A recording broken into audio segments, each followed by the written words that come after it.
तो दोस्तों नमस्कार, कैसे हैं आप लोग। आज हम लोग इस लेक्चर में बहुत ही एक इंपॉर्टेंट टॉपिक को कवर करेंगे और वो है बजट। बिहार का बजट आज हम लोग इस लेक्चर में कवर करेंगे। अगर आप प्रीलिम्स की बात करोगे बीपीएससी की, तो बजट एंड इकोनॉमिक सर्वे से आपको 4 से 5 क्वेश्चन एटलीस्ट आता है, जो कि सीधा सीधा आप सही कर ले जाओगे अगर आप बजट एंड इकोनॉमिक सर्वे को ठीक से किए हुए हो। बहुत ही स्ट्रेट फॉरवर्ड क्वेश्चन आते हैं, ज्यादा घुमा फिरा के नहीं पूछता है। अगर आपको फैक्ट्स पता है, अगर आपको कॉन्सेप्ट पता है, तो आप सही कर ले जाओगे। इसलिए बड़ा इंपॉर्टेंट है कि बजट एंड इकोनॉमिक सर्वे आप बहुत अच्छे से करके जाओ, और इस लेक्चर में वही हमारा काम है कि बजट हम अच्छे से कर ले। अगले लेक्चर में हम लोग बिहार का इकोनॉमिक सर्वे करेंगे, और अगर आप लोग का रिस्पॉन्स अच्छा रहा, अगर आप लोग इंगेज्ड वे में देख रहे हैं लेक्चर को, तो उसके एक अगले लेक्चर में एक और लेक्चर लेके आ जाएंगे। उसमें क्या करेंगे, इंडियन बजट और इकोनॉमिक सर्वे को भी कवर कर देंगे। क्योंकि देखो, इंडियन बजट का भी थोड़ा सा आइडिया होना जरूरी है, क्योंकि क्वेश्चन उससे भी पूछ लेता है कि क्या क्या प्रायोरिटी एरिया है। अभी देखो, सप्तऋषि, अमृतकाल, ये सब चीजें बातें हो रही हैं, तो वो ना कभी कभी थोड़ा सा ऐसे पूछ लेते हैं, तो आइडिया बस एक ओवरव्यू होना आपको जरूरी है, तो वो भी हम कर देंगे। दोस्तों, मेरा नाम अभिमन्यु है, मैंने आईआईटी दिल्ली से कंप्यूटर साइंस में बीटेक किया हुआ है। चलो हम लोग स्टार्ट करते हैं इस बजट की कहानी को। तो हम लोग राज्य की बात कर रहे हैं, बजट की, मानोगे बात को। अभी हम बिहार राज्य के बजट की बात कर रहे हैं। तो अगर स्टेट की कोई बजट की बात हो रही है, तो वो आर्टिकल जो रिलेटेड है उससे, वो आर्टिकल 202 है। आर्टिकल 202 में एनुअल फाइनेंशियल स्टेटमेंट की बात होती है किसी राज्य की। क्या हमारे संविधान में बजट वर्ड कहीं, बजट शब्द कहीं यूज किया गया है? हमारे संविधान में कहीं भी बजट शब्द का प्रयोग नहीं किया गया है। बजट की जगह हम लोग बोलते हैं एनुअल फाइनेंशियल स्टेटमेंट।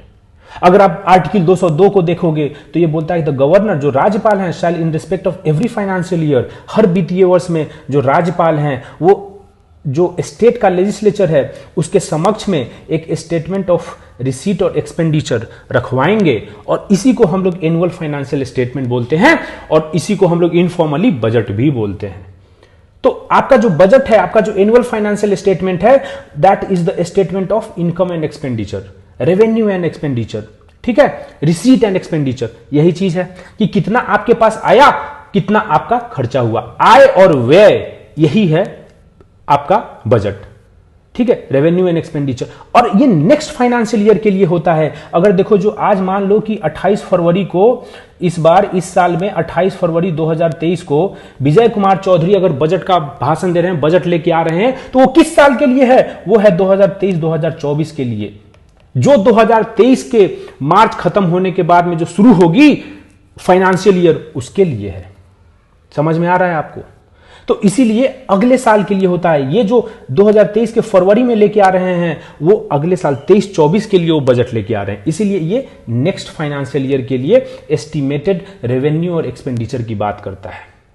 बहुत ही इंपॉर्टेंट पॉलिसी डॉक्यूमेंट होता है बजट, क्योंकि ये लॉन्ग टर्म प्रायोरिटीज को भी सेट करता है। अगर आप इंडियन बजट की बात करोगे तो उसमें आप देखोगे कि अमृतकाल की बात हो रही है, 2047 तक अमृतकाल, डेवलप्ड बनाना है हमें, विकसित बना देना है इस कंट्री को। ये सब बातें वहां पे बजट में आप लॉन्ग टर्म अपने प्रायोरिटी भी सेट करते हो, ठीक है। अब आप जो है ना, हमको एक क्वेश्चन का आंसर बताओगे। पहला क्वेश्चन मैं आपसे पूछ रहा हूं कि ये जो 202 आर्टिकल नंबर है, तो ये तो राज्य के लिए है। इसी तरीके से इंडिया के लेवल पे एनुअल फाइनेंशियल स्टेटमेंट किस आर्टिकल में दी हुई है? किस आर्टिकल में इंडिया के लिए बजट की बात होती है? देखो, या तो आप अपने कॉपी में लिख लो, ठीक है, इसका आंसर, या तो आप कमेंट बॉक्स में लिख लो। लेकिन लिखना जरूरी है। देखो, जब तक दिमाग पे जोर नहीं डालोगे ना, तब तक याद नहीं होगा। जब तक 4 बार 5 बार, ये देखो ना, हमारे जो दादा ये लोग जो थे, एंसेस्टर्स लोग, कैसे बताते थे कि एकदम वो जो है ना, कि एकदम रट्टू तोता बनना पड़ेगा, लिख के आपको याद करना पड़ेगा, ठीक है, जो पहले हम लोग करते थे, अभी भूल गए हैं यार। जो सिविल सर्विसेज एग्जाम है ना, ये एग्जाम बिल्कुल बोर्ड एग्जाम की तरह है, ठीक है। इसीलिए आप देखोगे जो बोर्ड में बढ़िया किया है ना, वो यहां भी बढ़िया कर लेता है। जिसका मैथ वेथ अच्छा है लेकिन बोर्ड में अच्छा नहीं किया है ना, उसको यहां भी दिक्कत होती है, क्योंकि आपको ना उसी तरीके से रटना है। लिख लिख के रटो यार, ठीक है, 4-4 5-5 बार वही चीज को जो है आप रिवाइज करो। तो आप या तो अपने कॉपी में लिख लो यार जो भी आंसर है, या तो आप क्या करो कि यहाँ पे कमेंट सेक्शन में डाल दो, हम लोग वहां पे जो है आपको बता देंगे कि सही है कि गलत है। और बस आपको कुछ करने की जरूरत नहीं है, ये क्वेश्चन नंबर 1 डालो, क्योंकि हम क्वेश्चन नंबरिंग फॉलो करेंगे, ठीक है। तो क्वेश्चन नंबर 1 मैंने आपसे क्या पूछा कि किस आर्टिकल में इंडिया के बजट की बात हो रही है, ये आप बताओगे कमेंट में, ठीक है। अब चलो हम लोग आगे बढ़ते हैं। इसी आर्टिकल 202 में बात होती है कि ये बोलता है, इसी आर्टिकल 202 में ये बोलता है कि आप जो बजट लेके आओगे, आप जो स्टेटमेंट ऑफ रिसीट और एक्सपेंडिचर लेके आओगे, उसमें आप चार्ज एक्सपेंडिचर और अदर एक्सपेंडिचर ये अलग अलग शो करोगे। देखो, जो हमारा बजट है उसमें हमारा एक साइड क्या है, रिसीट की पैसा जो हमको आ रहा है, दूसरे साइड हमको क्या दिखाना है कि हमारा कहां खर्चा होगा। ये जो बोल रहा है आर्टिकल 202 में ही कि ये जो एक्सपेंडिचर है ना, जो आपका खर्चा है, उसको आप अलग अलग तरीके से दिखाओगे। उसमें आप पहले ये डिफरेंस क्रिएट करोगे कि चार्ज एक्सपेंडिचर कौन है उसको आप अलग दिखाओगे और बाकी एक्सपेंडिचर जो है उसको आप अलग दिखाओगे। उसके बाद में एक और आपको डिफरेंस क्रिएट करनी है, एक और आपको जो है अलग अलग एक्सपेंडिचर को दिखानी है, वो है कि रेवेन्यू एक्सपेंडिचर क्या है, उसको भी आप दिखाओगे फ्रॉम अदर एक्सपेंडिचर, कि रेवेन्यू एक्सपेंडिचर को अलग दिखाओगे और जो अदर एक्सपेंडिचर में क्या होगा, कैपिटल एक्सपेंडिचर है ना, उसको आप अलग दिखाओगे। तो ये संविधान ही बोलता है कि चार्ज एक्सपेंडिचर को एक्सपेंडिचर में देखो आपको और अलग अलग डिविजन्स में दिखानी है। पहला तो ये है कि चार्ज एक्सपेंडिचर को आप अलग दिखाओ, ठीक है, और बाकी एक्सपेंडिचर को अलग रखो। दूसरा यह है कि आप रेवेन्यू एक्सपेंडिचर को अलग दिखाओ और बाकी एक्सपेंडिचर को अलग दिखाओ। तो ये आपको चीजें याद रहनी चाहिए कि ये संविधान ही बोलता है, ठीक है। यही आर्टिकल 202 में ही आपको कंसोलिडेटेड फंड ऑफ स्टेट जो भी हमारा है, उस पे एक्सपेंडिचर जो चार्ज होते हैं वो कौन कौन से ये दिया हुआ है। आर्टिकल 202 खुद टॉक करता है कि कौन कौन से एक्सपेंडिचर चार्ज एक्सपेंडिचर होंगे। हम यहां पे जो देखो, ये जो चार्ज एक्सपेंडिचर जो हम बोल रहे हैं, ये वही चार्ज एक्सपेंडिचर है जो कंसोलिडेटेड फंड पे चार्ज होती है। आपको पता है कि चार्ज एक्सपेंडिचर जो होते हैं उसको वोट नहीं किया जा सकता है, उसका डिस्कशन हो सकता है लेकिन उसको वोट नहीं किया जा सकता है, उसमें वोटिंग नहीं हो सकती है ना। तो अगर आप देखोगे कि चार्ज एक्सपेंडिचर, तो गवर्नर का इमोल्यूमेंट, अलाउंस और अदर एक्सपेंडिचर। देखो, इमोल्यूमेंट का मतलब ये होता है जो आपको काम करने के लिए आता है, सैलरी टाइप का। अलाउंस होता है जो वन टाइम टाइप की चीज होती है, जैसे डियरनेस अलाउंस, हाउस अलाउंस।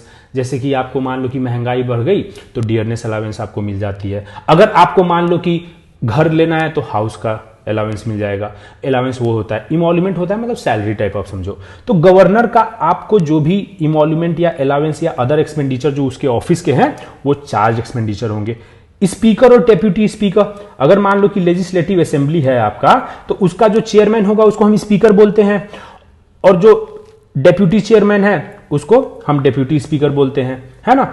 तो उसका सैलरी और अलाउंसेज वो भी चार्ज होगा, डेप्यूटी स्पीकर का भी चार्ज होगा।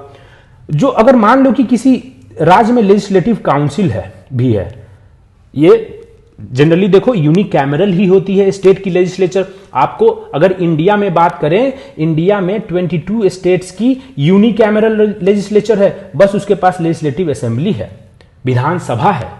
लेकिन हमारे देश में 6 स्टेट्स ऐसे भी हैं जिनके पास लेजिस्लेटिव असेंबली भी है और लेजिस्लेटिव काउंसिल भी है।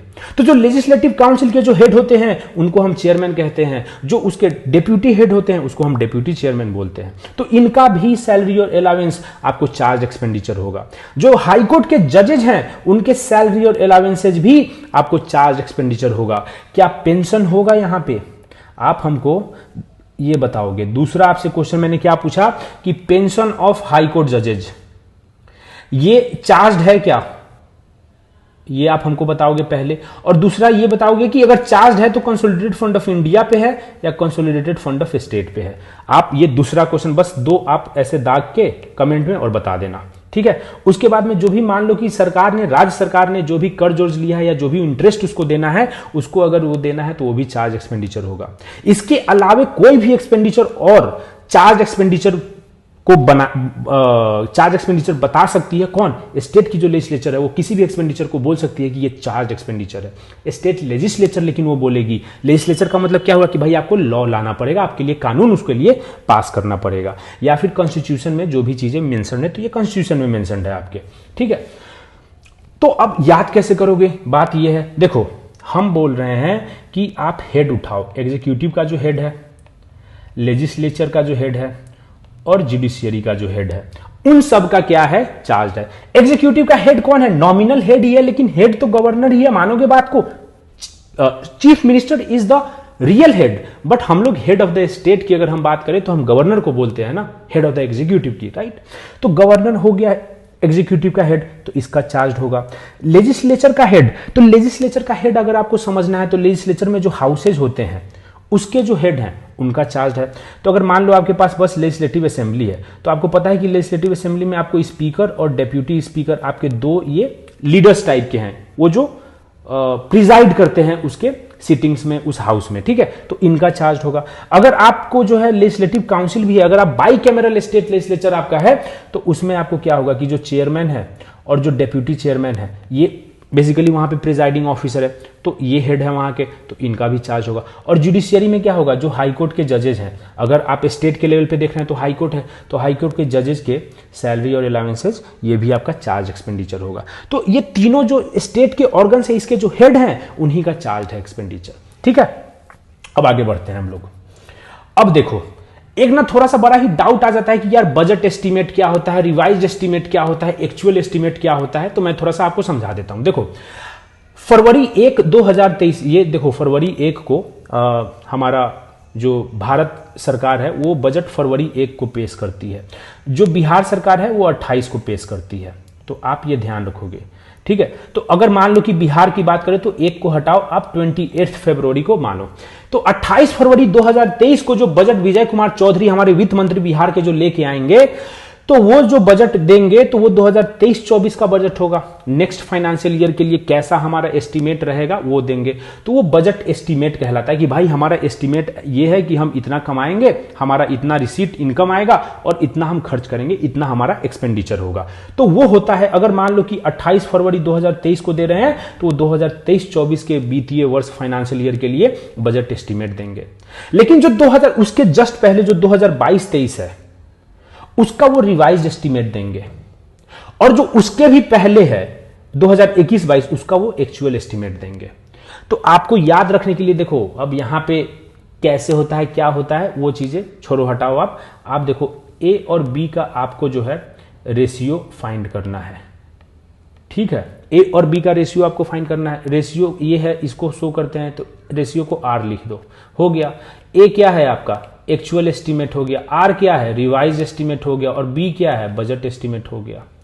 तो इसमें दिक्कत क्या है, और यहां पे आप खड़े हैं बी पे, मतलब ये जो है 2023 में अगर जो चीज आप कर रहे हो तो ये 2023-24 के लिए आप बजट एस्टीमेट लेके आओगे, 2022-23 के लिए आप रिवाइज एस्टीमेट, और 2021-22 के लिए आप एक्चुअल एस्टीमेट लेके आओगे, ठीक है। तो ये आपको क्लियर होना चाहिए। अब देखो, 3 फंड की बात होती है, ठीक है। बजट से अगर आप चीजें, अगर बजट के रिलेटेड अगर आप बात करो तो 3 फंड है, उनकी बात होती है। तो आपको कंसोलिडेटेड फंड, पब्लिक अकाउंट और कंटिजेंसी फंड, ये 3 फंड बड़ा ही इंपॉर्टेंट फंड है। और ये इसलिए इंपॉर्टेंट है क्योंकि ये संविधान में मेंशन्ड है। आर्टिकल 266 में ही इंडिया के लिए भी जो कंसोलिडेटेड फंड ऑफ इंडिया है वही इसमें मेंशन्ड है। स्टेट के लिए भी कंसोलिडेटेड फंड ऑफ स्टेट इसमें मेंशन्ड है 266 में ही, ठीक है। उसी तरीके से 266 में ही पब्लिक अकाउंट का भी मेंशन्ड है। और अगले आर्टिकल जो 267 है उसमें कंटिजेंसी फंड के बारे में दिया हुआ है। अगर आप कंसोलिडेटेड फंड ऑफ स्टेट की बात करो तो उसमें, या फिर इंडिया की भी बात करो तो उसमें क्या होता है, जो टैक्स आपको आ रहा है, आपने कुछ टैक्स लगाया, जीएसटी, वैट, ये सब आपने लगाया हुआ है, तो उससे जो आपका पैसा आ रहा है वो कहां जाएगा, वो कंसोलिडेटेड फंड में जाएगा। अगर आपने मान लो कि लोन लिया है किसी से, है ना, लोन उठाया है, वो कहां जाएगा, कंसोलिडेटेड फंड में जाएगा। अगर आपने मान लो कि किसी को लोन दिया था और उससे आपको वापस मिल गया, वो कहां जाएगा, कंसोलिडेटेड फंड में, ठीक है। पब्लिक अकाउंट में जो है ऑल अदर पब्लिक मनीज, ये एग्जैक्ट संविधान का वर्डिंग है कि ऑल अदर, मतलब इसको छोड़ के जो बाकी पब्लिक मनी है जो कि सरकार के बिहाफ में या सरकार के द्वारा लिया जाता है, उसको हम पब्लिक अकाउंट में डालते हैं। जैसे मान लो कि प्रोविडेंट फंड में आपने डाला, या फिर स्मॉल सेविंग्स में डाला, या फिर पोस्टल डिपॉजिट में आपने डाला, ये सब चीजें में आप अगर डाल रहे हो पैसा तो ये पब्लिक अकाउंट में जाएगा। अच्छा, यहां पे समझो कि यहां पे गवर्नमेंट बस बैंकर की तरह काम कर रहा है। ऐसा थोड़ी है कि आप जो देखो प्रोविडेंट फंड में जो आप पैसा डाल रहे हो, आप रिटायरमेंट के टाइम में आपको मिलता है फिर वो पैसा, है ना, तो उसमें ये दिक्कत नहीं है। मतलब बेसिकली क्या किया, सरकार ने कुछ टाइम के लिए आपका पैसा रखा फिर आपको दे दिया। बैंक भी तो यही करती है ना, कि आपका पैसा रखती है और कुछ इंटरेस्ट के साथ में उस पैसे को वापस कर देती है। तो सरकार अगर आपका पैसा स्मॉल सेविंग्स में या फिर प्रोविडेंट फंड ये सब में ले रहा है तो वो सरकार भी बैंकर की तरह ही काम कर रहा है। तो यहां पे क्या है कि सरकार एक्ट्स एज अ बैंकर, ठीक है। और अगर बात करोगे कंटिजेंसी फंड की, तो कंटिजेंसी फंड में क्या होता है कि अगर मान लो कि कुछ आकस्मिक अगर ऐसा कुछ इवेंट हो गया, natural disaster, flood, earthquake type का आ गया, तो उससे हमें लड़ने के लिए कुछ एक्स्ट्रा इमरजेंसी टाइप सिचुएशन के लिए कंटिजेंसी का मतलब ये होता है कि भाई कुछ अगर इमरजेंसी टाइप का अर्जेंट सिचुएशन आ जाए तो उससे लड़ने के लिए जो पैसे हम डालते हैं इस फंड में, उसको कंटिजेंसी फंड बोलते हैं। ये गवर्नर के हाथ में होता है। और इसमें जो है ना, आप देखो, अब आप एक चीज बताओ मुझे, परमिशन लेनी चाहिए थी ना, ये जो गैंग्स ऑफ वासेपुर का है, तो आप ये बताओ कि अगर इससे पैसा अगर हमको निकालना है कंसोलिडेटेड फंड से, तो क्या परमिशन लेना पड़ेगा स्टेट लेजिस्लेचर का? तो यस, परमिशन लेना पड़ेगा। ठीक है। क्या अगर पब्लिक अकाउंट से पैसा निकालना है तो स्टेट लेजिस्लेचर का परमिशन लेना पड़ेगा? मतलब स्टेट लेजिस्लेचर को लॉ पास करना पड़ेगा या फिर उसको पास करना पड़ेगा लेजिस्लेचर में मेजोरिटी से? नहीं, इसमें नहीं, क्योंकि गवर्नमेंट बस बैंकर की तरह काम कर रहा है यार।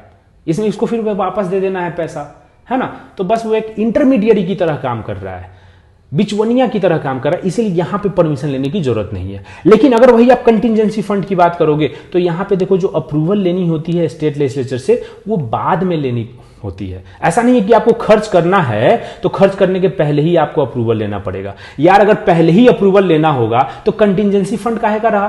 क्योंकि कंटिजेंसी फंड का मतलब ये हुआ कि भाई कोई आकस्मिक, कोई अर्जेंट, कोई इमरजेंसी का सिचुएशन है, तो उसमें हम वेट थोड़े करेंगे कि स्टेट लेजिस्लेचर पास करेगा तो ही हम खर्च करेंगे। हम तो पहले खर्च कर देंगे और उसके बाद में जैसे ही हमें टाइम मिलेगा उसी हिसाब से हम जो है इसको पास करा लेंगे। और इसमें मान लो कि जो कंटिजेंसी फंड में पैसा खत्म हो गया, जैसे मान लो कि बाढ़ आया, 500 करोड़ रुपया हम डाले हुए हैं, भाई खत्म हो गया पूरा, ठीक है, तो फिर से इसमें रिफिल कर देंगे हम लोग। कंसोलिडेटेड फंड ऑफ स्टेट जो होता है इधर, इससे हम लोग इसमें रिफिल कर देते हैं फिर से उतना रुपया। ठीक है, तो ये आपको परमिशन की बात पता चल गई कि स्टेट लेजिस्लेचर से कहां कहां पे परमिशन लेना है। इसमें आप बाद में भी ले सकते हो, यूज करने के बाद पैसा। इसमें यूज करने से पहले आपको परमिशन लेना पड़ेगा और इसमें जरूरत नहीं है। ठीक है, अगर हम बजट के पासिंग की बात करें कि कैसे पास होता है, कि अगर मान लो सदन में अगर आप जाते हो तो कैसे बजट पास होता है, तो सबसे पहले तो देखो प्रेजेंटेशन होती है बजट की। जो वित्त मंत्री हैं, देखोगे कि आप फोटो खिंचाते हैं, वो लोग एकदम बैग वैग लेके आएंगे, ठीक है, और उसके बाद फोटो खिंचाया जाएगा, फिर वो भाषण देते हैं बजट का। तो that is the presentation of budget. उसके बाद में आपका क्या होता है, डिस्कशन होता है दोनों हाउस में उस पर बजट पे कि अरे देखो, आपने जो सरकार के लोग हैं बोले कि अरे इतना बढ़िया इसमें चीजें हम लेके आए हैं, स्कीम लेके आए हैं, और जो अपोजिशन वाले हैं वो लोग गरियाएंगे कि भाई आपने जो है इसको देखो, इस सेक्टर को छोड़ दिया, उस सेक्टर को छोड़ दिया, ठीक है, आप बस 2-3 लोगों के फायदे के लिए बजट ये सब लेके आ रहे हो। तो जनरल डिस्कशन होता है। उसके बाद में जो डिपार्टमेंटल कमिटीज होती हैं वो स्क्रूटिनाइज करती हैं। देखो अलग अलग डिपार्टमेंट के लिए अलग अलग डिपार्टमेंटल कमिटीज रहती हैं। जैसे मान लो फाइनेंस डिपार्टमेंट है, या फिर होम डिपार्टमेंट है, या फिर लॉ डिपार्टमेंट है, तो सबके लिए, सबको क्योंकि पैसे चाहिए सब डिपार्टमेंट को, तो भाई उनके जो पैसे चाहिए, उनको कितना चाहिए, क्या चाहिए, वो सबको स्क्रूटिनाइज करने के लिए उस डिपार्टमेंट से एक अटैच रहती है कमिटी। वो डिपार्टमेंट जब कमिटी जब स्क्रूटिनाइज कर देगी उस चीज को, तो उसके बाद में डिमांड फॉर ग्रांट्स बनता है कि भाई हमें ग्रांट्स के फॉर्म में पैसा फिर मिलता है। तो उस पर वोटिंग होती है आपको लेजिस्लेटिव असेंबली में या फिर उधर लोकसभा में, क्योंकि राज्यसभा में ये वोटिंग नहीं हो सकती, आपको पता है ना, बजट की चीज है। डिस्कशन के बाद में राज्यसभा का रोल खत्म हो जाता है। उसी तरीके से लेजिस्लेटिव काउंसिल जो विधान परिषद है उसका भी रोल खत्म हो जाएगा जनरल डिस्कशन के बाद में। वोटिंग होती है डिमांड फॉर ग्रांट्स पे। इस वोटिंग के दौरान में कट मोशन को प्रोपोज किया जा सकता है कि हाँ भाई कट मोशन हम लेके आ जाते हैं, जिसमें हम जो सरकार की जितनी भी इसमें डिमांड है उसमें हम कुछ कटौती करना चाहते हैं। और अगर ये पास हो जा रहा है तो मतलब सरकार के गिरने की संभावना है, क्योंकि ये अगर कोई मोशन लेके आ रहा है इस बजट पे तो मतलब वो अपोजिशन का बंदा लेके आ रहा है, और अगर वो पास हो गया तो इसका मतलब आपको मेजोरिटी सपोर्ट नहीं है। फिर गिलोटीन टाइप की चीजें होती है कि जैसे मान लो कि भाई अब बहुत डिस्कशन हो गया, चलो बाकी खत्म करते हैं, वोटिंग करते हैं, ठीक है, तो कुछ पार्ट वो वोट कर देंगे और बाकी पार्ट ऐसा समझ लेंगे, जिस पे डिस्कशन नहीं ऐसा समझ लेंगे कि वो भी पास हो गया। तो ये सब चीजें होती है। उसके बाद आप देखो एप्रोप्रिएशन बिल को पास करना होता है। देखो एप्रोप्रिएशन बिल क्या है, जो अगर कंसोलिडेटेड फंड से अगर आप पैसा ले रहे हो, ठीक है, तो उसके लिए आपको, देखो हमने ऊपर बोला था ना कि परमिशन लेनी पड़ेगी। अगर आप कंसोलिडेटेड फंड से पैसा ले रहे हो तो परमिशन लेनी पड़ेगी। तो ये परमिशन जो लेते हैं ना, वही उसी को एप्रोप्रिएशन बिल बोलते हैं। और ये मैं नहीं, ये आर्टिकल 204 में बोलता है कि no money shall be withdrawn from the consolidated fund of the state except under appropriation made by law. कि आपको एप्रोप्रिएशन एक लॉ के थ्रू करना पड़ेगा, उसके बिना आप पैसा विड्रॉ नहीं कर सकते हो कंसोलिडेटेड फंड से। और इसी से मतलब विड्रॉ करने के लिए एप्रोप्रिएशन बिल आती है and it is a money bill. ये आर्टिकल 204 के अंडर हम लोग लेके आते हैं। उसके बाद लास्ट में क्या होता है, फाइनेंस बिल हम लोग पास करते हैं। तो देखो एप्रोप्रिएशन बिल क्या है कि हमें अगर कुछ पैसा खर्च करना है तो कंसोलिडेटेड फंड से ही हम निकाल के लेके आएंगे पैसा, है ना। क्योंकि देखो आपका जो पब्लिक अकाउंट है यार, वो तो मतलब फिर से आपको देना है, उसमें आप खर्च थोड़े करोगे भी तो लाइक वो फिर से देना है, ठीक है। ये मेन पैसा आपका ये है कंसोलिडेटेड फंड वाली। कंटिजेंसी फंड तो जो कुछ अर्जेंट सा कुछ सिचुएशन बनेगा तो आप उसके लिए पैसा रखे हुए हो। तो अगर सरकार को खर्च करना है तो कंसोलिडेटेड फंड से खर्च करना होता है। तो एप्रोप्रिएशन बिल किसके लिए आती है, एक्सपेंडिचर के लिए, खर्च के लिए, व्यय के लिए। लेकिन जो फाइनेंस बिल है ना वो इनकम के लिए आती है। Finance bill is about taxation proposal कि भाई टैक्स करना है हमें, कि इससे इतना टैक्स लेना है, इतना हम लोग इस पर टैक्स लगाना चाहते हैं। जीएसटी में हम लोग इस पे ज्यादा टैक्स बढ़ाना चाहते हैं, ब्रांडेड जो आटा है उस पर हम टैक्स लगाएंगे, ये सारी चीजें हैं। तो ये इनकम साइड को डिनोट करता है, क्योंकि जब टैक्स से पैसे आते हैं तो इनकम है सरकार की, राइट। और इस फाइनेंस बिल के साथ में हमारी जो बजट है वो पास हो जाती है। तो अगर आपसे पूछे कि एप्रोप्रिएशन बिल पहले पास होती है कि फाइनेंस बिल, तो एप्रोप्रिएशन बिल पहले पास होती है, ठीक है, फाइनेंस बिल बाद में पास होती है, ठीक। अब हम आपसे कुछ चेक करेंगे। देखो इसके पहले मैंने आपसे कितने 2 क्वेश्चन पूछ लिए थे, राइट, है ना। तो अब हम आपसे तीसरे क्वेश्चन से, देखो आपको याद हो गया आपको याद। हम मनबे नहीं करेंगे, हम मनबे नहीं करते हैं, हम आपका टेस्ट करेंगे अभी। अब आप जो है फटाफट मुझे बता दो, ठीक है। पहला जो तीसरा क्वेश्चन है वो आप ये बताओगे कि कौन कौन सा एक्सपेंडिचर सेपरेटली शो करना है। हमने अभी देखा कि कुछ एक्सपेंडिचर्स ऐसे हैं जिनको कि आपको सेपरेटली शो करना है। कौन कौन से वो एक्सपेंडिचर्स हैं आप बता दो। आपको बस नंबर डाल के कमेंट मार देना है। चौथा, आप ये बताओगे कि जो पेंशन ऑफ जजेस वो तो हमारा हो गया है, ठीक है। उसके बाद आप बताओगे कि किस अकाउंट के अंडर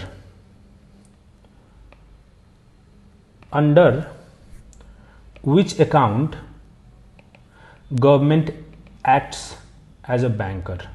किस अकाउंट के अंदर जो फंड जो है ना, किस फंड के अंदर गवर्नमेंट बैंकर की तरह एक्ट करता है, ये आप बताओगे, ठीक है। तो ये आप 2 क्वेश्चन और बता दो, ठीक है। चलो हम आगे बढ़ते हैं, और ये आप पॉज करके आप पहले कमेंट कर लो फिर आगे बढ़ो। I am telling you this will serve you so hugely that you will like thank me later, I am telling you, ठीक है। अब देखो बिहार बजट की अब हम लोग, ये थोड़ा सा ना अभी हमें भूमिका बांधनी थी, थोड़ा सा बेसिक पता करना चाहिए था, तो हमने कर लिया। अब हम बिहार बजट पे आते हैं डायरेक्टली। बिहार बजट 2023-24 की अगर हम बात करें तो ये किस दिन को प्रेजेंट किया गया, ये प्रेजेंट किया गया 28 फरवरी 2023 को। ये गलत करोगे क्या, जो इंडिया का जो बजट है जो निर्मला सीतारमण प्रेजेंट करती है वो करती है 1 फरवरी को। तो इसमें भी डाउट नहीं होना चाहिए। इस 2023-24 का बजट वो 1 फरवरी 2023 को वो प्रेजेंट की थी, लेकिन हमारे बिहार में 28 फरवरी को प्रेजेंट होती है। कोई डाउट, कौन प्रेजेंट करता है इसको?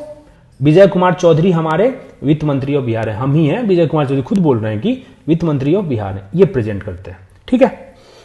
अगर आप साइज ऑफ बिहार, अब देखो अब हम लोग थोड़ा सा फैक्ट पे आना शुरू कर चुके हैं, ठीक है।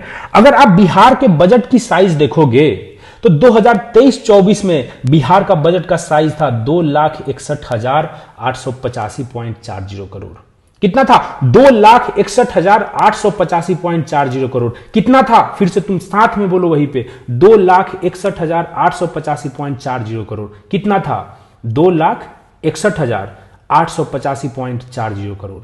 ये 2022-23 में हमारा 2,37,691.19 करोड़ था।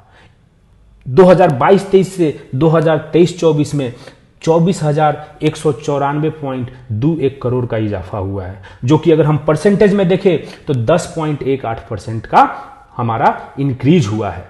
जो हमारे बजट का साइज है, बजट का मतलब क्या होता है? बजट का मतलब कि खर्चा, हमारे पॉकेट में कितना पैसा, हम कितना खर्च करने का सोच रहे हैं। मतलब हम 2022-23 में बजट में हम बोले थे कि हम खर्च करेंगे 2,37,691.19 करोड़। हम 2023-24 में बोल रहे हैं, जो अभी 28 फरवरी को हम लेके आए थे, तो उसमें हम बोले कि 2023-24 के सत्र में हम टोटल खर्चा करेंगे 2,61,885.40 करोड़।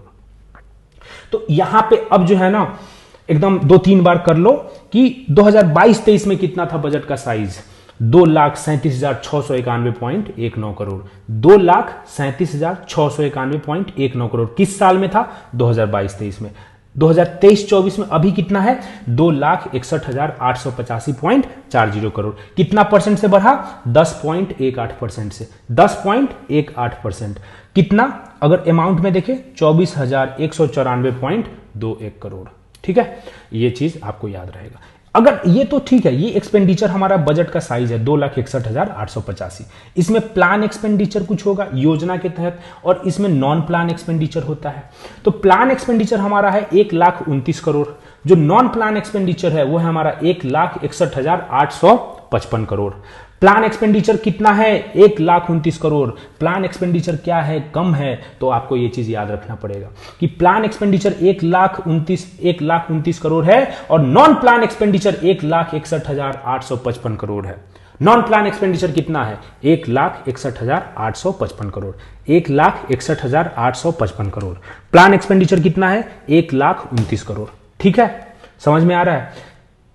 ये एक हेड हो गया। अब देखो, हम यहां पे अब रेवेन्यू रिसीट, देखो जो हमारा एक्सपेंडिचर है और जो हमारा रिसीट है, जो एक्सपेंडिचर है, जो रिसीट है, हमने बोला था ना कि क्या है बजट? क्या है budget? Is a statement of receipt and expenditure, यही है ना।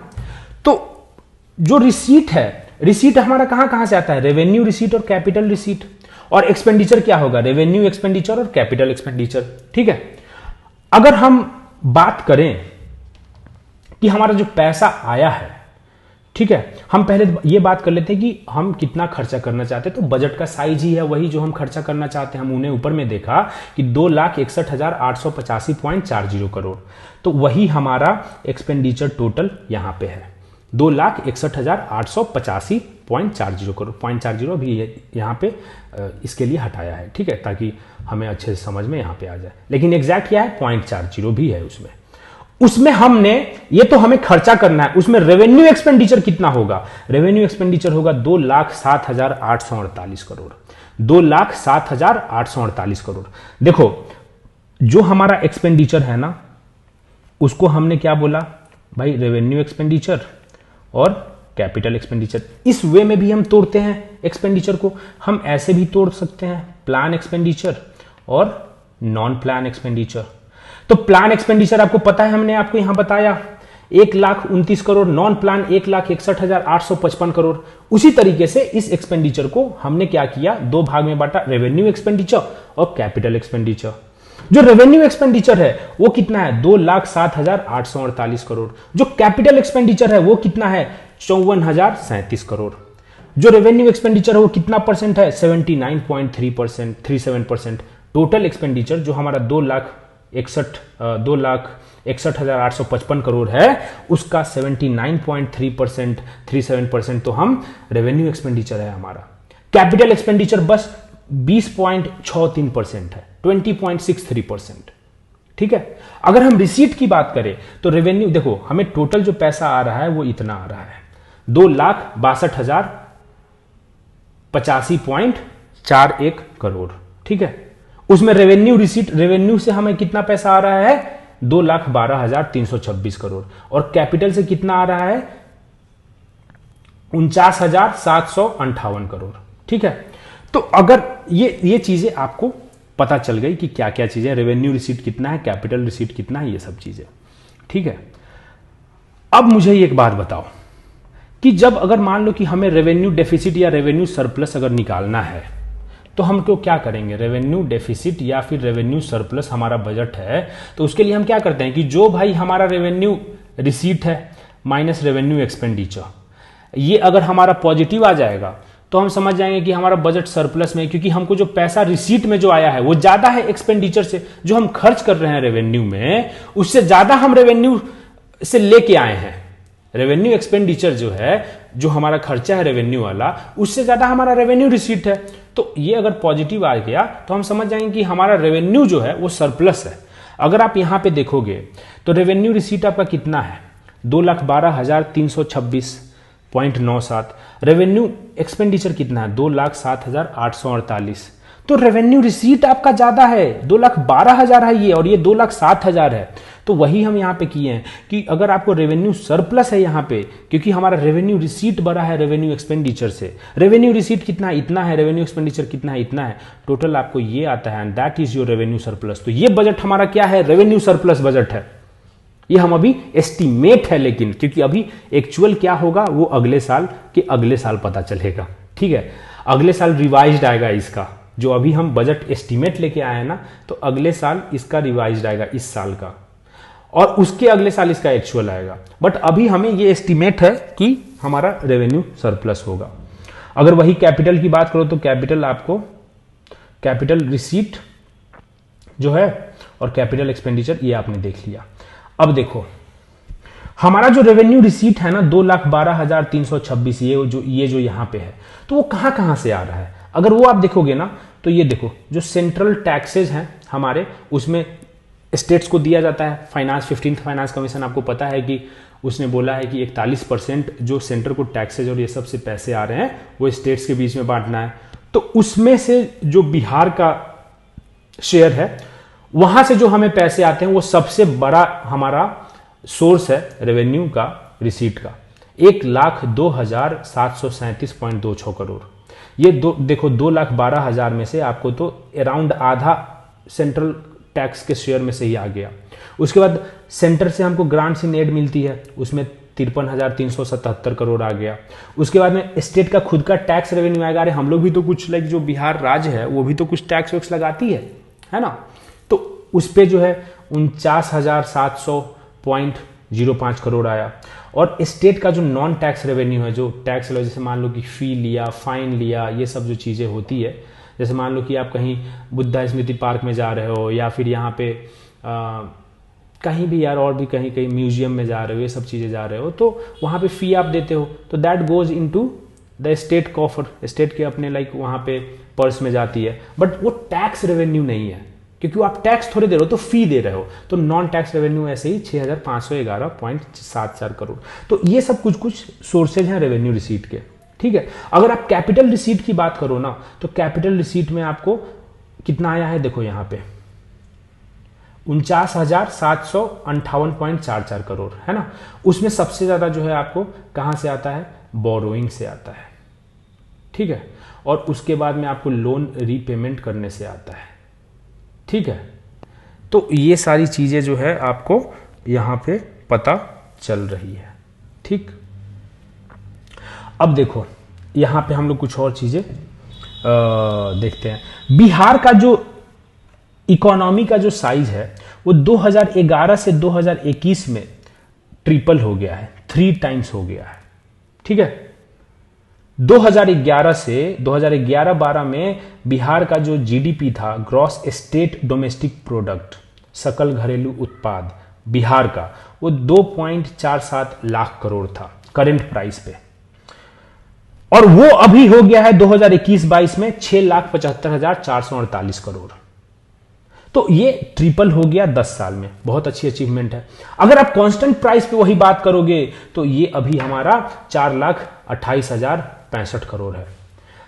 करंट प्राइस और कांस्टेंट प्राइस क्या होता है, अगर ये आपको क्लियर नहीं है तो रेजोनेंस बैच आपको ज्वाइन करना पड़ेगा, क्योंकि देखो यार ये क्रैश कोर्स चल रहा है। यहाँ पे बहुत सारे लोग ऐसे देख रहे होंगे जो रेजोनेंस बैच ज्वाइन किए हुए हैं, चाहे उनका जो बेसिक्स है वो कंप्लीट है। अब यहाँ पे अगर मैं बेसिक सब बताऊंगा ना तो बहुत ज़्यादा टाइम लग जाएगा, फिर क्रैश कोर्स नहीं रहेगा, ये बहुत ही ज़्यादा ये कोर्स क्रैश होने लगेगा फिर, क्योंकि बहुत टाइम लगने लगेगा। ठीक है, तो इसीलिए ये सब चीज़ें आपको देख लेना चाहिए खुद से। तो हमारा बिहार का जो इकोनॉमी है वो ट्रिपल हुआ है, 3 गुना हुआ है 2011-12 से 2021-22 में। बिहार का अगर हम रैंक बात करें, ये क्या चीज का रैंक है, ये जो हमारे बिहार का जो इकोनॉमी का साइज है, जो स्टेट डोमेस्टिक प्रोडक्ट का साइज है, उसके बेसिस पे हमारा 2018-19 में 16वां रैंक था। मतलब राज्यों में हम 16वें नंबर का, हमारा जो साइज ऑफ इकोनॉमी है वो हमारा 16वें नंबर का था 2018-19 में। सोचो ना, 28 देश में, 28 राज्य में हम 16वें नंबर पे थे। अभी हम 2021-22 में 14वें नंबर पे आ गए हैं। ये भूलोगे क्या? 2018-19 में हमारा कितना रैंक था बताओ? 16वां। 2021-22 में कितना? 14वां। 2021-22 में कितना? 14वां। 2018-19 में कितना था? 16वां। 2021-22 में कितना हो गया? 14वां। ये बताओ कि हमारा ट्रिपल, बिहार का इकोनॉमी ट्रिपल किस से किस साल के बीच में हुआ है? 3 गुना। कब से कब तक के बीच में हुआ है? 2011-12 से 2021-22, 2011-12 से 2021-22। ठीक है, ऐसे रटना है एकदम रट्टू तोता की तरह। मजा आता है रटने में ऐसे भी यार। ठीक है, जीवन क्या है यार, जीवन में जब जैसे जो है ना करना पड़े वैसे कर लेना है। जब जरूरत पड़े तो रामधारी सिंह और शेक्सपियर और WB यीट्स की पोएट्री भी पढ़ सको, और जब जरूरत पड़े तो एकदम ये वाहियात चीजें भी रट सको। ये होता है। आपको एक चीज में कभी टाइम मिलेगा थोड़ा, अभी ना यहाँ पे अभी मैं ज्यादा डाइग्रेस नहीं करना चाहता हूँ, खत्म करते हैं। एक आपको स्टॉकडेल पैराडॉक्स के बारे में कभी बताते हैं, अभी पहले इसको खत्म करते हैं। तो ये आपको हो गया। अगर हम ग्रोथ रेट की बात करें तो ये बड़ा ही शानदार हमने जो है एक अचीवमेंट लाया है कि 2021-22 की बात करोगे ना, देखो अब हम आपको बता रहे हैं। देखो आप बोल रहे हो यार साला 2021-22 का बार बार क्यों बात कर रहे हैं? ये 2023-24 की बजट प्रस्तुत हुई है, सारा डेटा 2021-22 की हम बात कर रहे हैं। अगर आपको डाउट हो रहा है ना तो आपने ध्यान नहीं दिया। ध्यान अगर आप देते तो हमने आपको क्या बोला था यहाँ पे कि भाई अगर 2023-24 वाली बजट यहाँ पे 2023 में अगर हम बजट लेके आ रहे हैं तो एक्चुअल एस्टिमेट तो हमें 2021-22 की ही है। 2022-23 की रिवाइज्ड एस्टिमेट है अभी, अगले साल इसकी एक्चुअल आएगी। देखो पहले होता है बजट एस्टिमेट आता है, फिर उसके बाद में अगले साल उसका रिवाइज आएगा, फिर उसके अगले साल उसका एक्चुअल आएगा। तो अभी 2023-24 में हमारे पास 2023 में 2021-22 का ही एक्चुअल एस्टिमेट है कि भाई एक्चुअल डेटा क्या है। ठीक है, इसीलिए हम बात कर रहे हैं 2021-22 का। ठीक, समझ गए? तो अब देखो, तो इसीलिए हम यहां पे 2021-22 का बात कर रहे हैं कि हमारा बिहार का जो GDP का जो साइज है वो कितना है, तो 6,75,448 करोड़। बिहार का रैंक क्या है 2021-22 में? 14वां।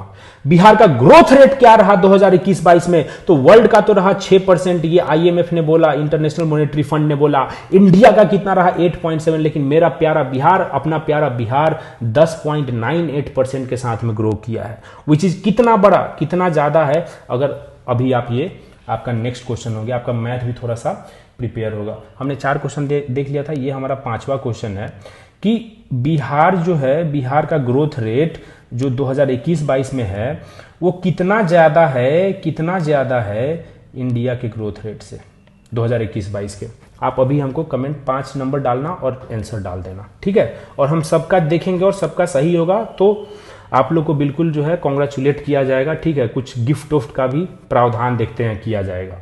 अब देखो 2022-23 की अगर हम बात करें ना तो ये हमारा 2021-22 में 10.98% से हमारा ग्रो किया है, ठीक है? और इंडिया का 8.7, मतलब इंडिया के भी ग्रोथ रेट से हमने ज्यादा तेजी से ग्रो किया है, ठीक है? अगर आप बात करोगे ना कि कितना आपको जो रैंक है ये ग्रो करने की, ये आपको ग्रो करने की रैंक जो है इसके बेसिस पे हम लोग रैंक जो है हमारा वो 3rd था। देखो हमारा जो इकोनॉमी का साइज है उसके बेसिस पे तो हमारा 14वां रैंक था 2021-22 में, लेकिन जो ग्रो किए जीडीपी ग्रोथ रेट के बेसिस पे राज्यों में हमारा 3रा स्थान था। पहला स्थान आपका आंध्र प्रदेश का था जो 11.40% से ग्रो किया था 2021-22 में, और दूसरा स्थान आपका राजस्थान का था जो 11.04% से ग्रो किया। और हमारा प्यारा बिहार 10.9, बहुत ही पीछे, बहुत ही कम पीछे था यार। 10.98 और 11.04 क्या ही बहुत ही कम होता है, राइट? ये 11.40 भी कम है, 0.5% से भी कम से आगे है वो, है ना? तो इसीलिए इंपॉर्टेंट है। तो ये 3रा जो हमारा रैंक है वो किस बेसिस पे है कि जीडीपी ग्रोथ रेट के बेसिस पे स्टेट्स में हमने 2021-22 में 3रे नंबर पे रहा, लेकिन जो हमारा साइज ऑफ इकोनॉमी है उसके बेसिस पे हम 14वें पे हैं, ठीक है? आपको क्लियर हुआ? अगर 2022-23 की बात करोगे तो उसमें हमारा एक्सपेक्टेड रहा है 10.34। अभी देखो ये रिवाइज एस्टीमेट आया होगा, 2022-23 का रिवाइज एस्टीमेट आया होगा। तो अभी जो है ना एक्चुअल अभी 2022-23 का भी हमें नहीं पता है, अगले साल पता चलेगा। तो अभी एक्सपेक्टेड ये लग रहा है कि 10.34 रहा है, और हमें ये एस्टिमेट कर रहे हैं कि अगले साल 2023-24 में 15.24% से हम लोग ग्रो करेंगे बिहार राज्य। ठीक है, तो ये सारी चीजें हैं। ठीक है, अब जो है उसके बाद में आप ये देखो कि फिस्कल डेफिसिट की अगर हम बात करें, राजकोषीय जो घाटा होता है डेफिसिट, वो अगर हम बात करें तो 2021-22 में देखो हमारा एक्चुअल आया है 2021-22 का, तो उस समय तो हमारा 3.78% बिहार का जो जीडीपी है, जीएसडीपी बोल दो, बिहार का ग्रॉस स्टेट डोमेस्टिक प्रोडक्ट, उसका 3.78% जो है वो घाटा हमको फिस्कल डेफिसिट रहा है यहां पे 2021-22 में। ये एक्चुअल है। 2022-23 में क्या है, एक्सपेक्टेड हमारा है कि 3.47 रहेगा फिस्कल डेफिसिट, 3.47%, मतलब कम हुआ थोड़ा। और 2023-24 में वो घट के और 2.98% आ जाएगा जीएसडीपी का। ठीक है, तो ये भी एस्टीमेट हमारा ऐसा है। तो ये हो गया अपना। अगर हम पैसा कहां से आ रहा है ये देखें, देखो बजट में सबसे बड़ा इंपॉर्टेंट चीज होता है कि पैसा कहां से आ रहा है, कहां जा रहा है। तो हमने तो ये देख लिया था रेवेन्यू रिसीट और revenue expenditure, capital receipt, capital expenditure. लेकिन अगर पैसा देखें ना कि कहां से एग्जैक्टली आ रहा है, तो आप देखो शेयर इन सेंट्रल टैक्सेस, जो हमारा सेंटर से जो पैसा मिल रहा है उससे सबसे ज्यादा पैसा हमें वहीं से आ रहा है। भूलोगे क्या, कहां से सबसे ज्यादा पैसा आ रहा है भाई, जो हमारा सेंटर के टैक्स में जो हिस्सा है वहां से सबसे ज्यादा आ रहा है। कहां से आ रहा है सबसे ज्यादा, जो हमारा सेंटर में जो हिस्सा है टैक्स में, वहां से हमें सबसे ज्यादा पैसा आ रहा है। तो अगर मान लो कि हमें 100 रुपया आया, तो 100 रुपया में 39.20 रुपया हमारा वही से आ रहा है, सेंटर के टैक्स के शेयर से। उसके बाद अगर हम देखें तो ग्रांट्स इन एड हमें मिल रही है, जो सेंटर जो हमें मदद कर रहा है ग्रांट्स दे के, उससे हमें 20.37% पैसा आता है। जितना भी हमारे पास पैसा आया उसका 39.20% तो हमारा आ गया शेयर इन सेंटर्स के जो टैक्स है उससे। उसके बाद में जो सेंटर ने ग्रांट्स इन एड दिया उससे 20.37% हमारा आया। जो टैक्स रेवेन्यू है हमारी, ये स्टेट की अपनी जो टैक्स रेवेन्यू है, वहां से 18.96% आया कि हम जो कर जो टैक्स लगाती है स्टेट, उससे हमें प्रॉपर्टी टैक्स, ये सब बहुत सारी टैक्सेस होती है, 18.96% आया। जो पब्लिक डेट है, मतलब हमने ऋण लिया, लोगों से ऋण लिया, लोक ऋण जो बोलते हैं, तो उससे हमारा 18.82% आया जो पैसा। हम जो नॉन टैक्स रेवेन्यू है, जो फी हो गया, ये सब हो गया, पेनाल्टी, ये सब, वहां से 2.48% आया। और जो लोन्स का रीपेमेंट हुआ है, जो हमने मान लो किसी को दिया था पैसा, उसने लोन हमें फिर से चुका दिया, तो वो भी तो पैसा आया ना, वो सोर्स, तो वो है हमारा 0.16%। तो यहां से हमें पैसे आ रहे हैं। सबसे पहला कौन है, सबसे ज्यादा कहां से आ रहा है, सेंटर में जो टैक्स का जो हमारा शेयर है वहां से आ रहा है। दूसरा कहां से आ रहा है, दूसरा प्लीज रिपीट करो मेरे साथ, ग्रांट्स इन एड जो सेंटर दे रही है। तीसरा उसके बाद कहां से आ रहा है, जो टैक्स रेवेन्यू है स्टेट की। चौथा कहां से आ रहा है, जो पब्लिक डेट है। पांचवा कहां से आ रहा है, जो नॉन टैक्स रेवेन्यू है। और छठा कहां से आ रहा है, जो लोन रीपेमेंट किया है। ठीक है, ठीक है, इतना याद हुआ। कहां से पहला सबसे ज्यादा कहां से, share in central taxes, share in central taxes. दूसरा grants in aid from centre. तीसरा टैक्स रेवेन्यू। चौथा पब्लिक डेट। पांचवा नॉन टैक्स रेवेन्यू। और छठा लोन का जो चुकता हुआ है, हमको जो मिला है, जो लोन हम दिए थे, वो जो चुकता हुआ है हमें वहां से। तो यहां से पैसे आ रहे हैं। कहां जा रहा है, अगर सबसे ज्यादा पैसा आप देखो तो सोशल सर्विस, जो सामाजिक जो सेवाएं हैं उसको प्रोवाइड करने में हमारा 38.14% खर्चा हो रहा है। जो जनरल सर्विसेज हैं उसको, अब अंदर पीएचडी तुम लोग को करना है क्या कि जनरल सर्विसेज में क्या आएगा, सोशल सर्विसेज में क्या आएगा, नहीं करो, जरूरत ही नहीं है, वो इससे ज्यादा पूछेगा नहीं। क्यों करना है, यहाँ पे तुम ब्यूरोक्रेट बनने आए हो, फाइनेंस मिनिस्टर के वहां पे असिस्टेंट बनने नहीं आए हो। ठीक है, 38.14% सोशल सर्विसेज में सबसे ज्यादा खर्चा है। सामाजिक सेवाओं में जितना भी हमारा खर्चा है उसका सबसे ज्यादा खर्चा हम सामाजिक सेवाओं में कर रहे हैं। ठीक है, हेल्थ, एजुकेशन, ये सब, उसमें हम 38.14% खर्चा करते हैं टोटल खर्चे का। जो जनरल सर्विसेज हैं उसमें हम 28.38 परसेंट हम खर्चा कर रहे हैं। जो इकोनॉमिक सर्विसेज हैं उसमें हम 24.01% कर रहे हैं। जो पब्लिक डेट हमने लिया हुआ है उसको चुकता करना है उसमें हम 9% खर्चा कर रहे हैं। जो लोन और एडवांस ये सब हम देते हैं, किसी को लोन दे रहे हैं, उसमें हम 0.47% खर्चा कर रहे हैं। और जो हम किसी को ग्रांट्स दे रहे हैं अगर, तो उसमें 0.01% हमारा जा रहा है। तो हमारा अगर रुपया जा रहा है सबसे ज्यादा कहां जा रहा है, सोशल सर्विसेज में कि इकोनॉमिक सर्विसेज में कि जनरल सर्विसेज में, बताओ फटाफट बताओ फटाफट। सबसे ज्यादा कहां जा रहा है, सोशल सर्विसेज में जा रहा है। उसके बाद कहां जा रहा है, जनरल सर्विसेज में जा रहा है। उसके बाद कहां जा रहा है, इकोनॉमिक सर्विसेज में जा रहा है। ये गलत होगा क्या, ये जो सीक्वेंस है, पहला किसमें, सोशल सर्विसेज, दूसरा जनरल सर्विसेज, तीसरा इकोनॉमिक सर्विसेज, ठीक है। उसके बाद कहां जा रहा है, पब्लिक डेट, जो हमने ऋण लिया है, जो हमने कर्जा लिया था उसको चुका रहे हैं, तो उसमें भी तो पैसा जा रहा है, तो पब्लिक डेट के पैसा जा रहा है।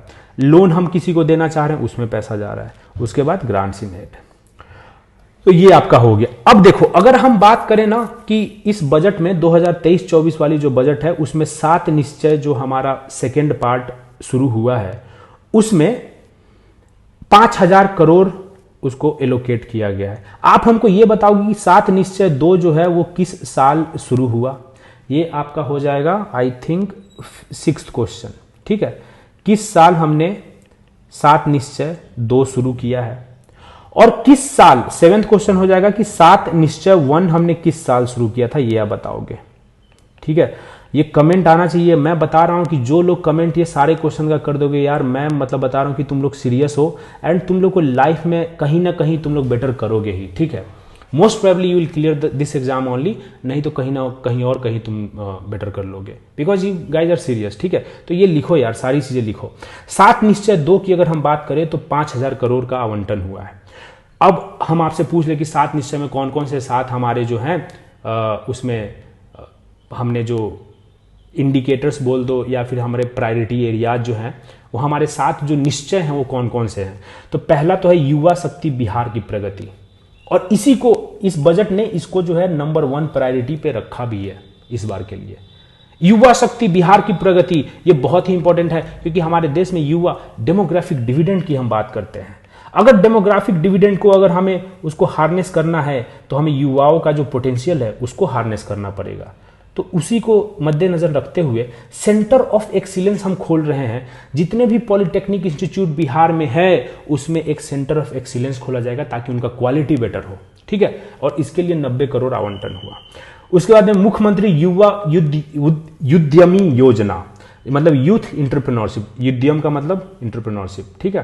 तो युवा उद्यमी योजना, SC ST अनुसूचित जाति जनजाति उद्यमी योजना, अति पिछड़ा वर्ग एक्सट्रीमली बैकवर्ड क्लासेज उद्यमी, अरे यार उद्यमी योजना। तो ये सब में ना 550, इन तीनों स्कीम में 550 करोड़, क्योंकि देखो इसमें क्या कर रहे हैं हम, यूथ को ट्रेन कर रहे हैं, उनको इंटरप्रेन्योर बना रहे हैं, है ना, कि they are going to be the job creators not job seekers, ठीक है। तो इसीलिए ये हम युवा शक्ति को हार्नेस करने में रखे हैं ये स्कीम्स।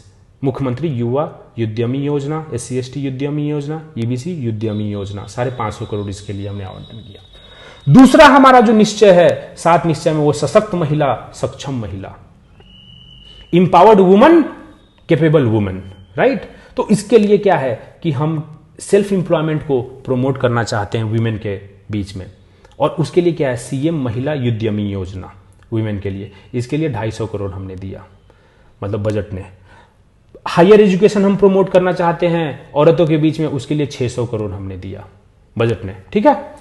उसके बाद में तीसरा जो निश्चय है वो हर खेत तक सिंचाई का पानी। तो इरिगेशन रिलेटेड स्कीम्स जैसे वाटर रिसोर्सेज जो डिपार्टमेंट है उसने 200 करोड़ आवंटन किया है सिंचाई से रिलेटेड स्कीम्स के लिए, ताकि हर खेत तक हम सिंचाई का पानी पहुंचा सके। 2023-24 की ये बातें हैं। स्वच्छ ग्राम, स्वच्छ गांव, समृद्ध गांव।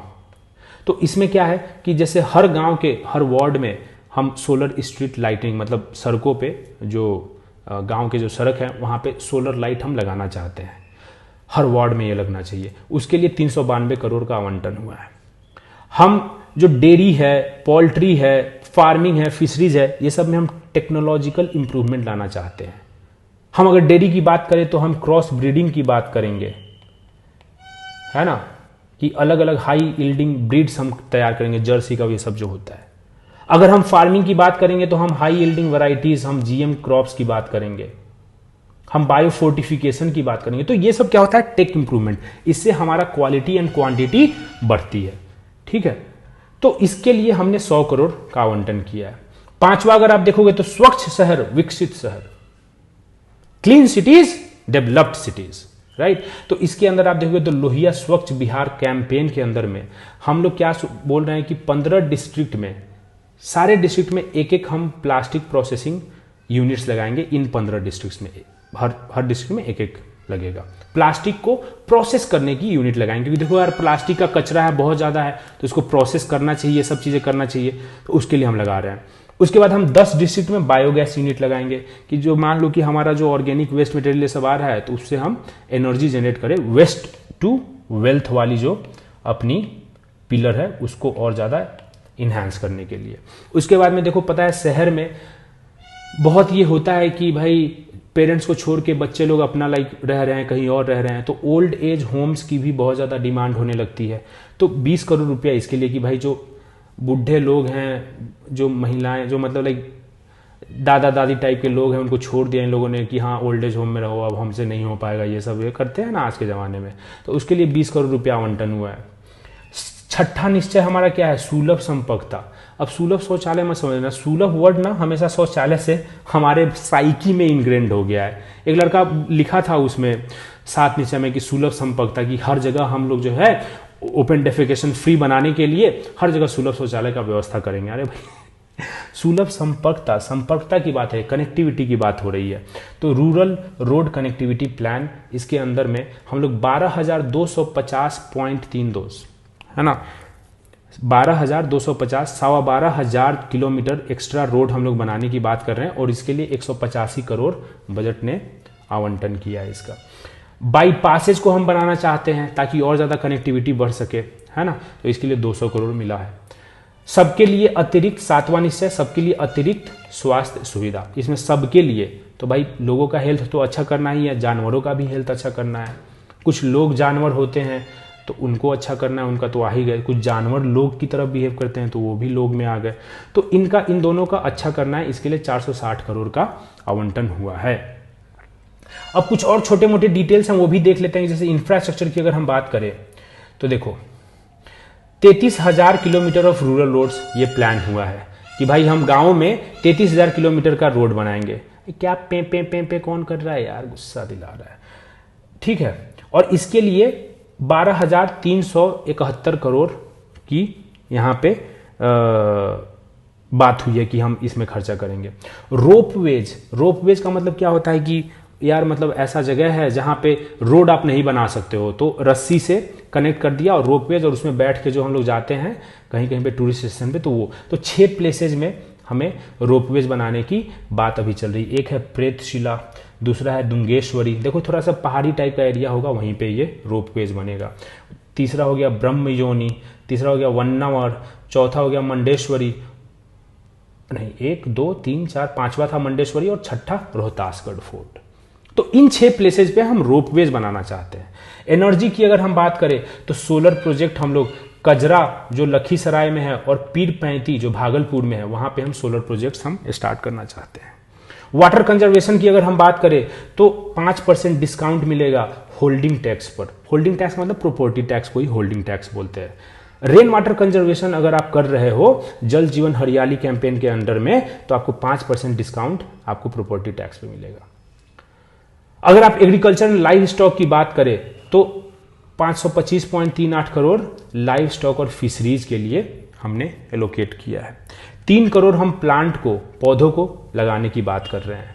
हम लोग 17 इथेनॉल यूनिट को कंस्ट्रक्ट कर रहे हैं अभी। इथेनॉल यूनिट आपको पता है कि बायो इथेनॉल जो हमें ब्लेंडिंग करनी है, इथेनॉल ब्लेंडिंग करनी है पेट्रोल के साथ में, तो उससे क्या होता है कि हमारा पेट्रोल का प्राइस कम हो जाए। क्योंकि देखो पेट्रोल हम लोग इंपोर्ट करते हैं मिडिल ईस्ट से, है ना, तो वो इंपोर्ट करना होता है, ये सब चीज़ें करना होता है। अगर हम लोग इथेनॉल यूनिट्स अगर हम ये सब लगा रहे हैं तो वहाँ पे ये थोड़ा सा उसमें मिक्स करते हैं, सो दैट वो पेट्रोल में इथेनॉल मिक्स करेंगे तो उससे क्या होता है, हमारा थोड़ा कॉस्ट कम हो जाता है और थोड़ा बेटर उसका इफिशियंसी भी हो जाता है। ठीक है, ये चीज़ है। उसके बाद देखोगे अगर सोशल इनिशिएटिव की बात करोगे तो 25,000 रुपए जो माइनॉरिटी वीमेन अगर कोई हैं, जैसे कोई और धर्म की, जैसे मुस्लिम हो गई, सिख हो गई, ये सब, तो वो अगर डाइवोर्स्ड है तो उनके लिए 25,000 रुपया उनको दिया जाएगा। जो सेल्फ हेल्प ग्रुप्स हैं वो 10.45 लाख अभी सेल्फ हेल्प ग्रुप चल रहे हैं, जो कि 1.3 करोड़ औरतों को जोड़ते हैं, और ये जीविका इनिशिएटिव के अंदर में हमारा चल रहा है। जीविका बहुत ही मतलब flagship initiative, path breaking initiative मान लो बिहार का। उसके बाद दीदी किचन आपको 62 स्टेट के जो हमारे हॉस्पिटल्स हैं वहाँ पे स्टार्ट हो गया दीदीज किचन। ठीक है, जहाँ पे आपको हॉस्पिटल्स में गरम गरम खाना ये जीविका दीदी लोग प्रोवाइड करती है। कल्चरल इनिशिएटिव की अगर हम बात करें तो लॉर्ड बुद्धा स्टैचू दुंगेश्वरी माउंटेन में बनाने की बात हो रही है, गया में है ये। फाइनेंशियल हाइलाइट्स की बात करें तो जो 2023-24 है ना, उसका डेट हमें 40.4% ऑफ दी जीएसडीपी के अंदर में हमें रखना है, कि जो हम पैसा लेंगे ना वो 40.4%, जो हमारा ग्रॉस स्टेट डोमेस्टिक प्रोडक्ट है वो डेट जो है वो 40.4% के अंदर रहेगा। अब फिर से हम जो है टेस्ट करना चाहते हैं आपका नॉलेज, तो अब आप जो है हमें फटाफट आंसर बताओगे।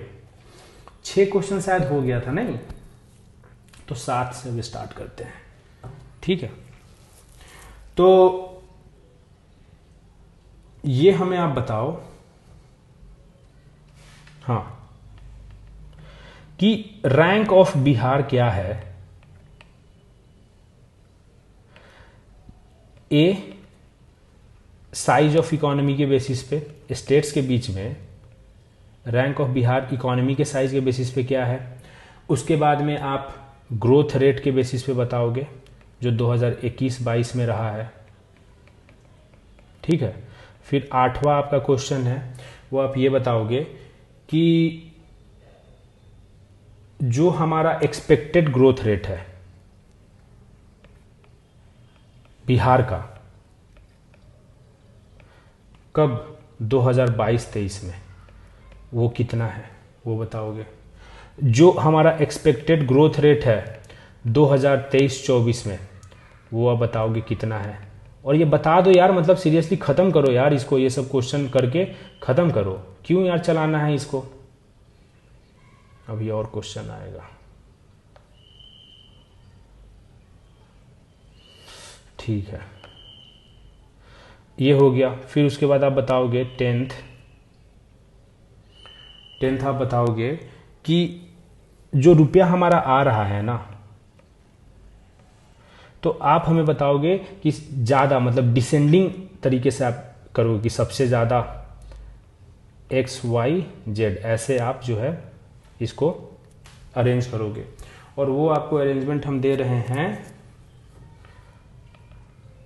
टैक्स रेवेन्यू स्टेट का जो है अपना वो, उसके बाद में पब्लिक डेट, उसके बाद में आपका शेयर इन सेंट्रल टैक्सेस। तो इसको आप अरेंज करो कि कहाँ से सबसे ज़्यादा पैसा आ रहा है इन तीनों में, उसके बाद किससे और उसके बाद किससे, ये आप करोगे।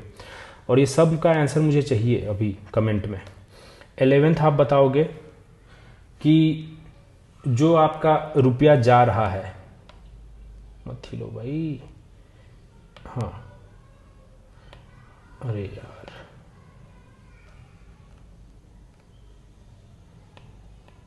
जो आपका 11th आपका ये है कि जो आपका रुपया जा रहा है, तो उसमें आप बताओगे कि फिर से वही डिसेंडिंग ऑर्डर में कि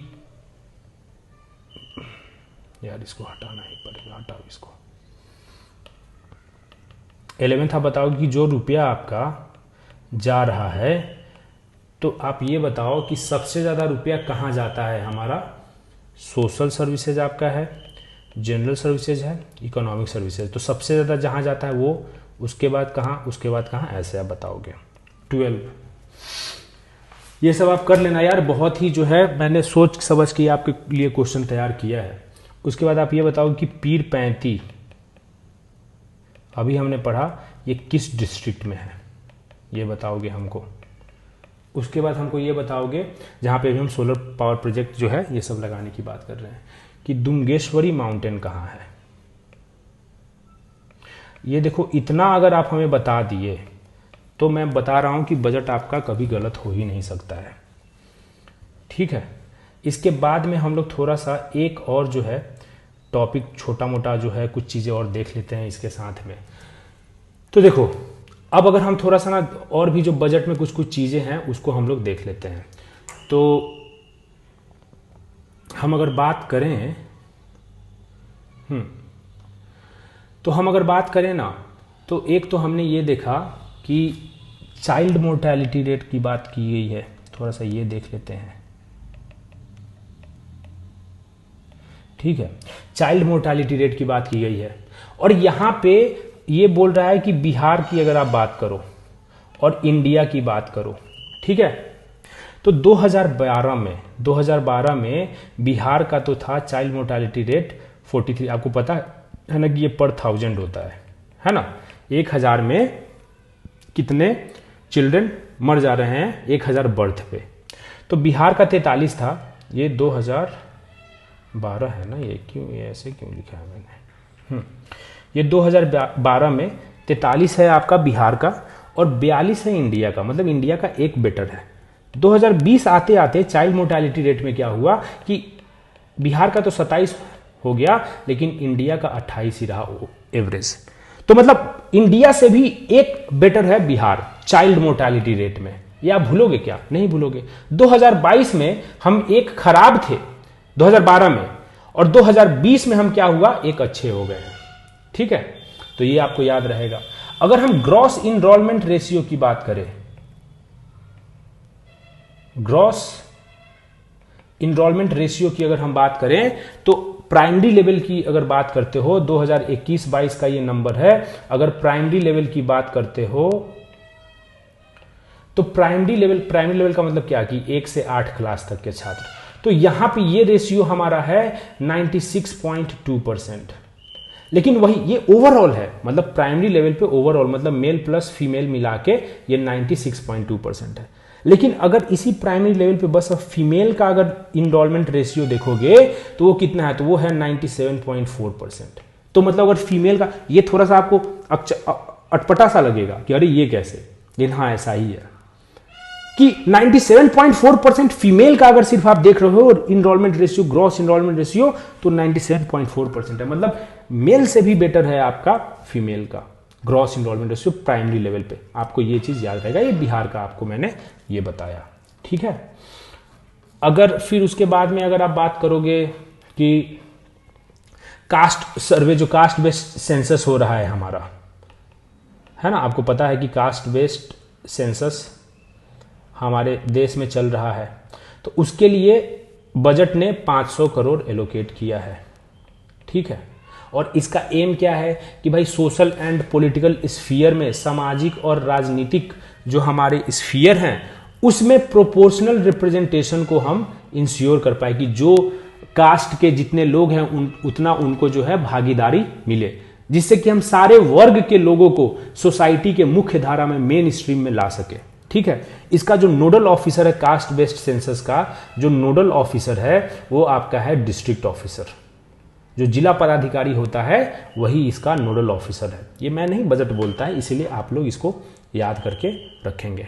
ठीक है, अगर हम बात करें आपको, तो यही है, ये आपको जो है ना सारी चीज़ें आपकी ख़त्म हो गई बजट से रिलेटेड। बड़ा ही इसको डिटेल में हमने कोशिश किया कि कोई भी चीज़ नहीं छूटे। और बाकी अगले लेक्चर में हम लोग इकोनॉमिक सर्वे को कवर कर लेंगे।